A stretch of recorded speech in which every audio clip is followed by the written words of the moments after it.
আমাদের আজকের পর্বে আমরা অটোক্যাডের নেভিগেশন টুলস নিয়ে আলোচনা করব। অটোক্যাডের নেভিগেশন টুলসের মধ্যে আছে জুম টুলস, প্যান টুলস এবং অরবিট টুলস। এর মধ্যে অরবিট টুলসটা 3ডিতে কাজে লাগবে। আমরা যখন 3ডি নিয়ে কাজ করব তখন অরবিট টুলস সম্পর্কে দেখাবো। তবে আজকে একটু ইন্ট্রোডাকশন দেখাবো যে অরবিট টুলসটা কি।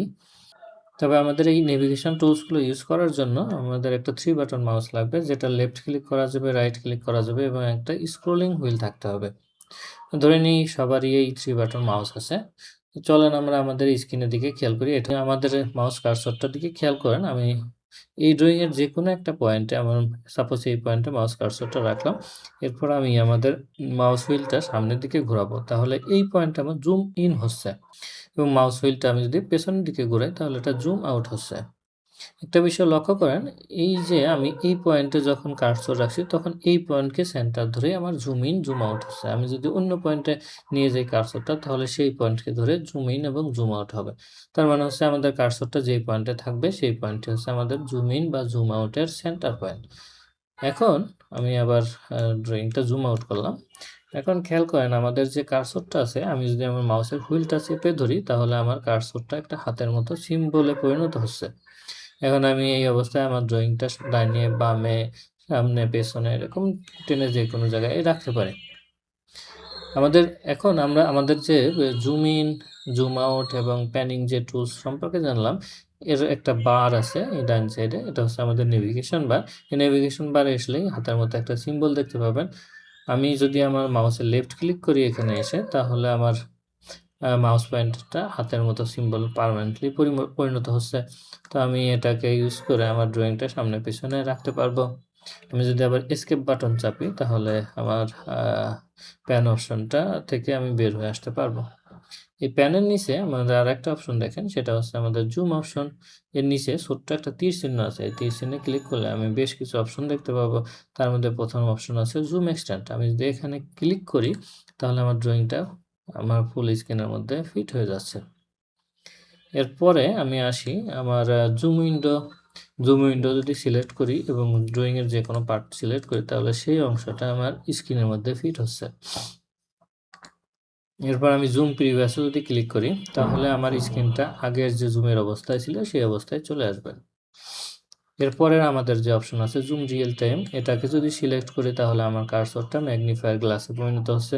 আমি যদি এখন ক্লিক করে সামনের দিকে আগাই তাহলে দেখা যাবে জুম ইন হচ্ছে এবং পেছনের দিকে টানি তাহলে এটা জুম আউট হচ্ছে।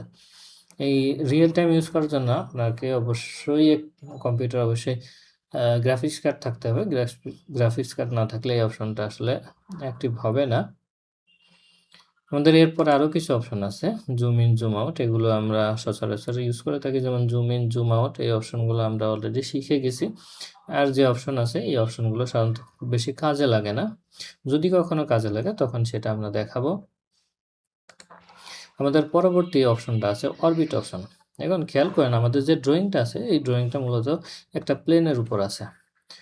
আমরা যদি আমাদের এই অরবিটের যে তীর চিহ্ন আছে, ছোট্ট তীর চিহ্ন, এখানে ক্লিক করে অরবিট অপশনটাকে সিলেক্ট করি তাহলে আমাদের মাউস কার্সরটা পরিবর্তন হচ্ছে এবং আমাদের মাউসের লেফট বাটনে ক্লিক করে এরকম ঘুরাইতে থাকি তাহলে দেখা যাবে যে আমার পুরো প্লেনটাই ঘুরতেছে।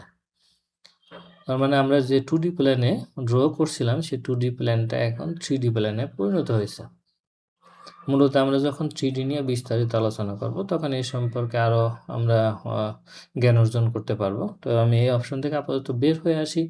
বের হওয়ার জন্য এসকেপ বাটনে চাপ দিলাম এবং আমার এই যে ড্রয়িংটা এখানে অ্যাঙ্গুলার হয়ে আছে, এর জন্য আমি আমার যে ইউসিএস ভিউ কিউব আছে সেই ভিউ কিউবের টপ অপশনে এখানে ক্লিক করব। টপ অপশনে ক্লিক করলে আমার ড্রয়িংটা আবার 2D প্ল্যানে চলে আসবে। তবে এইখানে যে আমাদের ভিউ কিউব আছে, ভিউ কিউবের উপরের দিকে দেখেন দুইটা তীর চিহ্ন আছে। এই তীর চিহ্ন, উপরে তীর চিহ্নে ক্লিক করলে অ্যান্টি ক্লকওয়াইজ আমার ড্রয়িংটা ঘুরবে এবং 90 ডিগ্রি ঘুরবে। যেমন আমি এখানে ক্লিক করলাম, আমার ড্রয়িংটা 90 ডিগ্রি অ্যাঙ্গেলে অ্যান্টি ক্লকওয়াইজ ঘুরছে। আবার আমি যদি এখানে ক্লিক করি তাহলে ক্লকওয়াইজ 90 ডিগ্রি অ্যাঙ্গেলে ঘুরবে। আর একটা ক্লিক করে আবার এরকম ঘুরতে থাকবে। তাই এই দুটো অপশন আমাদের মূলত 2Dতে কাজে লাগবে। আমাদের এই যে নেভিগেশন বার সম্পর্কে এখানে আলোচনা করলাম। এই নেভিগেশন বারটা যদি আপনার স্ক্রিনে না পান তাহলে এখানে ভিউ ট্যাবে আসতে হবে। ভিউ ট্যাবে এসে এই যে খেয়াল করেন নেভিগেশন বার নামে এখানে একটা অপশন দেখতে পাবেন। এখানে আমি যদি ক্লিক করি, আমার আপাতত সিলেক্ট করা আছে বলে স্ক্রিনে আছে। আমি যদি এটা ডিসিলেক্ট করি তাহলে আমার স্ক্রিন থেকে নেভিগেশন বারটা চলে যাবে। আবার যদি সিলেক্ট করি আবার এখানে চলে আসবে।